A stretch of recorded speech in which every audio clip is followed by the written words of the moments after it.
All right, well, we're following that breaking news this morning. Former Vice President Dick Cheney has died at the age of 84. CBS is reporting that his family confirmed his death in a statement this morning. Cheney served as the 46th U.S. Vice President alongside President George W. Bush. Major Garrett has more on his life and legacy. In 2000, Dick Cheney was asked by George W. Bush to help pick his running mate. In the end, it was Cheney's name that rose to the top of the list. He really wanted me to come on board because he thought I could help govern, be part of his team, and that he wanted me involved in everything. Richard Bruce Cheney was born in 1941 in Lincoln, Nebraska, and grew up in Wyoming. He married his high school sweetheart, Lynn, with whom he had 2 daughters. In his late 20s, he moved to Washington, D.C., where he became President Gerald Ford's chief of staff at age 34. In 1978, he won his first of 6 terms in the U.S. House, representing Wyoming. I take this obligation freely. He became Secretary of Defense for President George H.W. Bush in 1989, overseeing the U.S. victory in the first Gulf War. In 1995, Cheney became CEO of Halliburton, the world's largest oilfield services company. It made him a multimillionaire. In 2000, he left the company to join the Republican ticket. This election is about real choices, that we are talking about the future of our nation. The bitter presidential contest was decided in Bush and Cheney's favor by a 5-4 decision of the Supreme Court. The September 11, 2001 attacks were the defining moment for the new administration. As the U.S. went to war in Afghanistan, Cheney also urged military action against Iraq. There is no doubt that Saddam Hussein now has weapons of mass destruction. Baghdad fell just 3 weeks after the U.S. invasion in 2003, but the alleged weapons of mass destruction were never found, and American forces began a long, deadly occupation. Even so, the Bush-Cheney team made national security the centerpiece of the 2004 re-election campaign. Because if we make the wrong choice, then the danger is that we'll get hit again. They won in a close election, but as the situation in Iraq disintegrated and U.S. casualties mounted, public opinion turned against the administration. George Bush has got to go!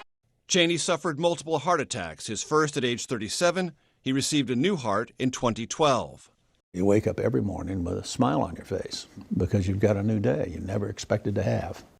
Dick Cheney, a man who was both soft-spoken and unyielding, became one of the most powerful vice presidents in American history.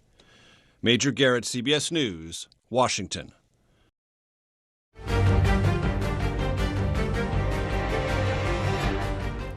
All right, we'll continue to follow those updates there. But right now, let's take a live look outside over Washington, D.C. This morning, the federal shutdown entering day 35. Monday, the Trump administration said it will use a contingency fund to partially pay out SNAP benefits this month after ruling from 2 judges. It's unclear when the funds will be dispersed, with the USDA warning that there could be some delays. The ongoing government shutdown caused the funding lapse, affecting more than 40 million Americans who rely on the food assistance program. Democratic leaders pushed back, arguing the USDA has the authority to continue to pay full SNAP benefits. And the courts should do everything they can to force this administration, cruel as it may be, manipulating hungry people as it is doing. The courts must make sure that full benefits are restored. The Senate is expected to vote for a 14th time today on a measure to reopen the government. If it fails, the shutdown will become the longest in United States history. And here in Arkansas, DHS is preparing to furlough more than 1,500 employees if the shutdown continues. Secretary Janet Mann says without federal funding, DHS will have to pause new benefit applications and close county offices starting Friday, November 7th. Mann says the agency is urging Arkansans to seek help from local food banks and churches. At this time, we are continuing to advise our beneficiaries to prepare for a disruption or delay in SNAP benefits, and we will provide additional guidance as soon as we receive it.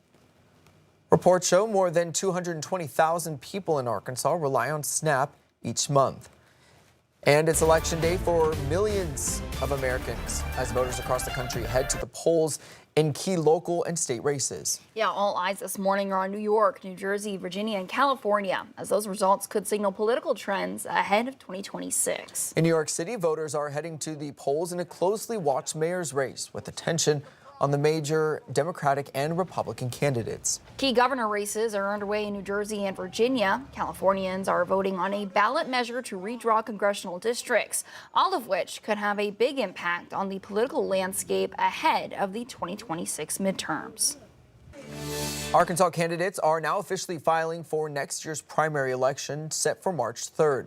Monday marked the first official first step for candidates who want their names on that ballot. Washington County's Director of Elections says it's a day marked by anticipation and a lot of activity, and they're seeing signs of strong interest this year.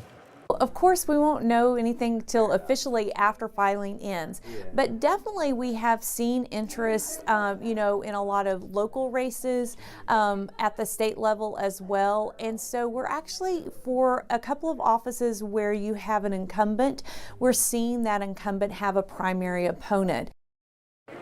Senator Tom Cotton officially filed his paperwork to run for another term on Monday. The filing period runs through November 12th. Price reminds anyone planning to run that deadlines and documents are all listed in the Running for Office handbook available online. And we'll be following who files to run for local races in 2026 and bring you continuing coverage on our free 5 News app. An Arkansas judge is ruling in favor of the State Board of Corrections, striking down laws that require corrections officials to report to the governor. The court ruled that Acts 185 and 659 are unconstitutional, citing Amendment 33 of the state's constitution, which grants the board exclusive authority to manage the state prison system. We're tracking new information this morning after 2 first responders and a volunteer died in separate incidents at the H-Town Throwdown races in Hartshorn, Oklahoma. The city's mayor sharing on social media her husband was the volunteer who died after they were electrocuted. She says he was finishing setting up for the races at the time of the incident. Pittsburgh County Emergency Management Director Leonard Bauman says 2 responders died during a crash at the drag racing event Saturday night. A vigil was held Sunday for the victims. The community should pull together and help whatever needs to be done and stuff. It's just a tragic heartbreak. The H-Town Throwdown is an annual drag racing event in downtown Hartshorn. It's part of the city's fall festival. Officials say more information will be released once it's available.